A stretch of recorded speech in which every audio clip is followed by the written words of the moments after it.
Así es, estamos con el doctor César Bazán Naveda, decano del Colegio de Abogados de Lima. ¿Cómo está, doctor Bazán? Buenas noches. Buenas noches, Ricardo. Buenas noches, Paola. Muchas gracias por la invitación. Bueno, yo quiero empezar, ¿qué posición tiene el colegio respecto a este tema?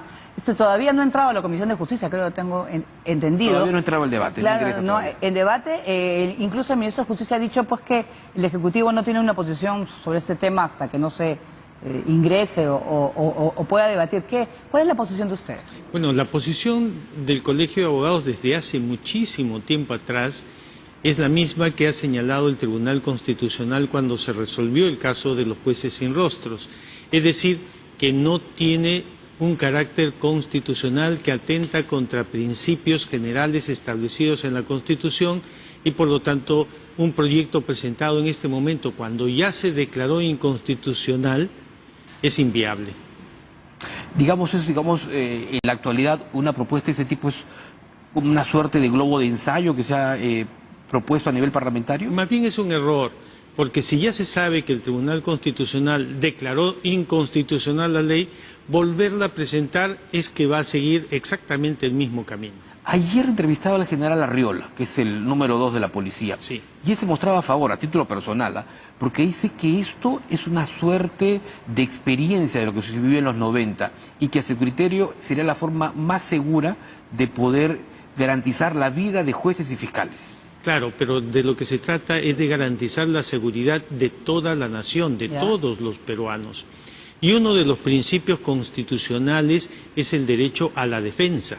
Es decir, que nosotros, cualquiera de nosotros que pueda ser procesado, tenemos el derecho de saber quién nos va a juzgar, para saber si de repente hay una incompatibilidad entre el juez que nos juzga con nosotros, porque podría ser una persona con la cual hemos tenido un juicio antes y por lo tanto está predispuesto a una forma especial para protegernos o para perjudicarnos. Entonces, para la seguridad de cualquiera de nosotros debemos saber quién es el juez y eso se llama el principio del juez predeterminado.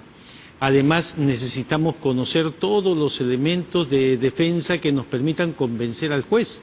Y si no sabemos quién es, primero no sabemos si es juez, porque le pueden tapar, como sucedió en otros países, la cara y poner a una persona con botas que obviamente no sabía nada de derecho y que por lo tanto no era un abogado. Entonces la idea es que no sea un abuso. Hay algunos penalistas que han hablado sobre el tema, se les ha consultado, dicen que este proyecto carece de sustento jurídico, sí, ¿no? Que ya contraviene lo establecido en la propia Constitución peruana y en la Convención Americana sobre Derechos Humanos.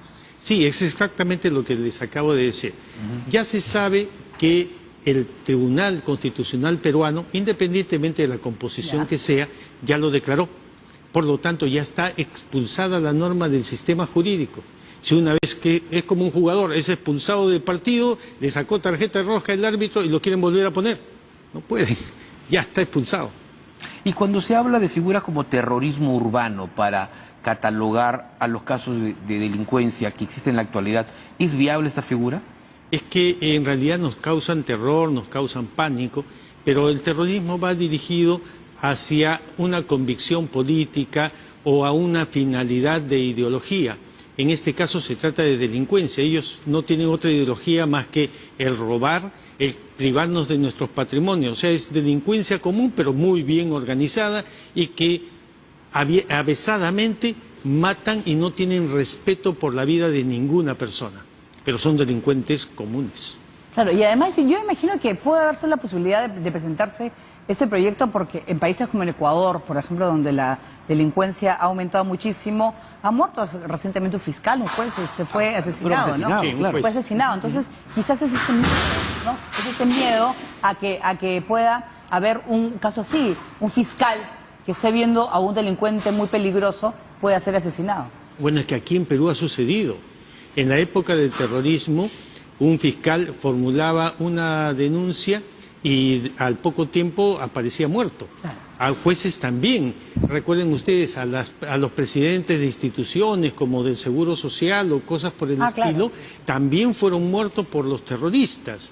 Y eso no significa que se pueda dar paso a la inseguridad claro, de todos nosotros por tener jueces que no conocemos quiénes sean.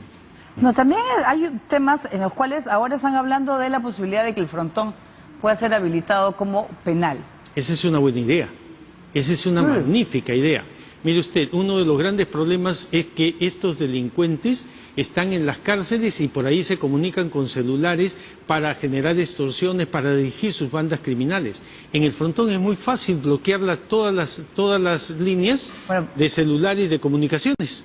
Y entonces ahí los tendríamos totalmente incomunicados y por lo tanto no se generaría, por lo menos desde ese penal, todos los delitos que ahora se están generando. Es una buena idea. Ahora, ¿esto como para desasinar los penales o para llevar, digamos, a los más ranqueados? En primer lugar, para darnos seguridad a nosotros. ¿Por qué se hizo Chayapalca? Porque se supone que allí era muy difícil acceso y por lo tanto la comunicación de ellos con el exterior. Pero ya nos damos cuenta que han sobrepasado esas garantías que en un momento se tomaron. Ancón también tenía exactamente el mismo concepto y ha sido superado. En cambio, el frontón nunca fue superado en ese sentido de aislamiento. Bueno, además es difícil de huir de ahí también, ¿no es cierto? Porque está totalmente pues rodeado de agua, pero ahora está bajo control de la Marina y ha pasado mucho tiempo también para superar el caso del frontón también, ¿no es cierto? Sí, claro, esa es parte de la historia del Perú que debemos recordar para que no vuelva a suceder, pero eso no quiere decir que no se puede utilizar la isla para los fines que corresponden a la salubridad de toda la sociedad, para aislar a esos delincuentes peligrosos y para impedir que sigan cometiendo delitos desde el penal. Ahora, la posibilidad o la necesidad también de tener que desasignar los penales, que están sumamente congestionados de gente, que hay una sobrepoblación, ¿es una propuesta viable también para evitar que, en muchos casos, dentro de las mismas cárceles se junten, se reúnen, se arman, se preparen estrategias de los cabecillas?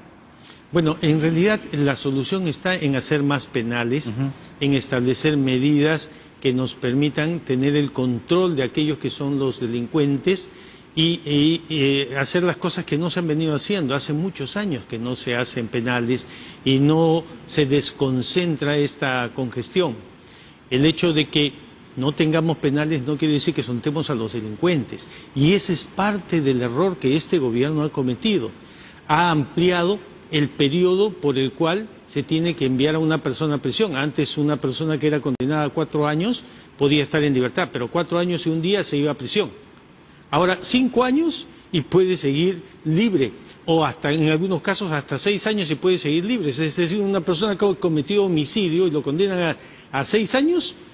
sale libre y sigue matando. Bueno, pero también es agilizar también los procesos que están pendientes también. Ese es parte. O sea, hay gente que está en prisión preventiva casi 3 años.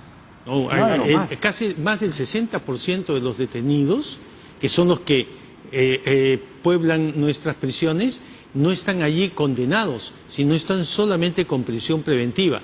Entonces lo que hay que hacer es agilizar esos juicios para que aquellos que van a ser condenados y con condenas menores a 4 años o a 5 años, según sea el caso ahora, puedan también salir en libertad y desasinar a las cárceles. Claro. Es un problema de velocidad en el trámite de los procesos. Lo cierto, doctor Bazán, es que la delincuencia ha traspasado fronteras, ¿no? Cierto. Tenemos ahora ya no grupos delictivos en el Perú, sino son grupos transnacionales. Incluso los cancilleres han estado aquí, el viernes se reunió la policía peruana y ecuatoriana. Estos acuerdos que a nivel de la comunidad andina para trabajos conjuntos, operaciones conjuntas y sobre todo algo que quiero yo apuntar en el caso suyo, legislación conjunta que permita, por ejemplo, extradiciones, no como la de Tarache, que mira duró casi un año, sino lo más rápido posible. ¿Cuán viable es ello? Mire, en octubre del año pasado, los decanos de los colegios de abogados de América Latina nos reunimos virtualmente preocupados por el avance de la criminalidad internacional organizada. Y empezamos a hacer recomendaciones respecto de lo que en cada uno de los países debería hacerse. Uno de ellos era establecer una base de información en cada uno de los países que compartamos con aquellos que están siendo investigados por diferentes delitos. No aquellos que están condenados, porque esos van a estar de todas maneras en el nivel de información. Pero si una persona es detenida y después es liberada o se fuga, sin que haya proceso todavía, debería estar registrado, o aquel que ha ingresado a nuestro país y legítimamente ha cometido un delito y lo deportamos, lo sacamos del país, debería estar informado para que no ingrese a otro país y regrese al Perú bajo esa vía. Eso es algo que propusimos los decanos de los colegios de abogados de América Latina. Compartir información, tener inteligencia común entre la policía de todos los países, y eso justamente es lo que la reunión del Pacto Andino acordó hace más o menos 3 semanas aquí en Perú. No, claro, sobre todo es trabajar en conjunto, ¿no? Claro. Hay que pensar porque al final, lamentablemente, esos delincuentes, las fronteras a veces las traspasan de manera irregular y aprovechándose eso, ¿no? Así es, miren, consiguen armas de un país, consiguen al delincuente o al sicario de otro país, y de otro país le dan la orden para que ingrese. ¿Y qué es lo que hacen? Como hicieron en Ecuador, ingresaron a una cárcel y mataron a aquellos que iban a testiguar en contra de otros. Sí, pero eso es criminalidad internacional organizada.